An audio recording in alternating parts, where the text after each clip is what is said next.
to get the sewer line fixed there at Watonga so we could sell the house. Well, I had this colored plumber who was in school with Gene, and they said the state ruined his football career because they passed a rule you couldn't play high school football when you were 23 years old or something, and he couldn't play anymore. But anyhow, I got to tell, he was raised out there by Faye's place, and those colored people were so poor.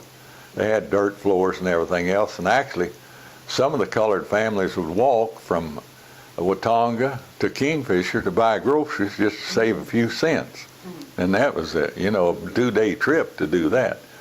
But anyhow, they had this coon dog, and somebody offered them a good price for that coon dog, but they couldn't bring themselves to sell it. So I just started telling them about how the smart dog we had when we were there in Texas. We moved to New Mexico in 1929, and then we finally sold the place and got loose, and I went back to the Halbert homestead there in Throckmorton with the truckers and the furniture the last day of 41, and the folks came back with Mart in the pickup the first day of 42. And one of Daddy's old wolf hunting buddies, hound dog man, had a bird dog puppy he wanted to get rid of, so he gave it to us, and we named him Old G. And Old G was double jointed, loose jointed, and really a mutton head, and we could do a day's work and come in and just be dog tired and dead tired, and that dog would do something that's so funny would just revive us. But anyhow, I got to telling this plumber about Old G was so smart that if a guy came down and wanted to go hunting, we'd let him go hunting with Old G. And if the guy had shown him the shell that he was going to shoot, G knew what he was going to shoot.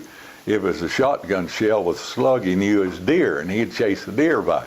If it had bird shot in it, he knew it was quail, and he'd point some quail.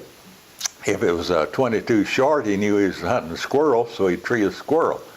If it was a 22 long, then he would go out and run the rabbits by. And so one of my friends said, well, I'll fix that dog. And so he came down in his car, and he got out of his car, and Old G went out and jumped up and wagged his tail and everything, and this guy opened the back door and took out his fishing rod. And Old G jumped up and twisted around 3 or 4 times, and he took off. And we hunted for that dog for about 2 hours, and we finally found him down behind the barn digging worms.